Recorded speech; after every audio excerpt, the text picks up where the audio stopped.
தனக்கு சொந்தமான நிலத்தில் இருளர் இன மக்களுக்கு அரசு வீடு கட்டி கொடுத்து அதிமுக ஊராட்சி மன்ற தலைவர் அதனை திறந்து வைத்தார்.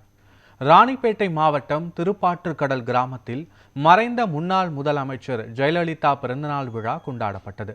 ராணிப்பேட்டை அம்மா பேரவை பொருளாளர் தனஞ்சயனின் தலைமையில் நடைபெற்றது. இந்த நிகழ்வில் சிறப்பு அழைப்பாளர்களாக முன்னாள் அமைச்சர்கள் கே.சி. வீரமணி, சேவூர் ராமச்சந்திரன் மற்றும் அதிமுக மாவட்ட செயலாளர் எஸ்.எம். சுகுமார் உள்ளிட்டோர் கலந்து கொண்டு கொடி கம்பத்தில் அதிமுக கொடியை ஏற்றி வைத்து எம்ஜிஆர் திருவுருவ சிலைக்கு மாலை அணிவித்து மரியாதை செலுத்தினர்.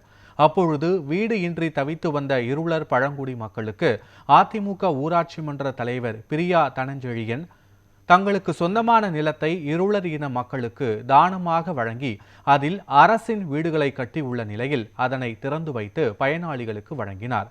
அதற்கான கிரைய பத்திரங்களை பயனாளிகளுக்கு முன்னாள் அமைச்சர் கே.சி. வீரமணி வழங்கி வாழ்த்து தெரிவித்தார். மேலும் விவசாயிகளுக்கு வேளாண் இயந்திரங்கள், தையல் இயந்திரம், சலவை பெட்டி உள்ளிட்ட நலத்திட்ட உதவிகளையும் முன்னாள் அமைச்சர்கள் கே.சி. வீரமணி, சேவூர் ராமச்சந்திரன் மற்றும் அதிமுக மாவட்ட செயலாளர் எஸ்.எம். சுகுமார் உள்ளிட்டோர் வழங்கினர். இந்த நிகழ்வில் அதிமுக முன்னணி பொறுப்பாளர்கள், உள்ளாட்சி பிரதிநிதிகள் என ஏராளமானோர் கலந்து கொண்டனர். இருக்கக்கூடிய அந்த ஏழைகளுக்கு தனி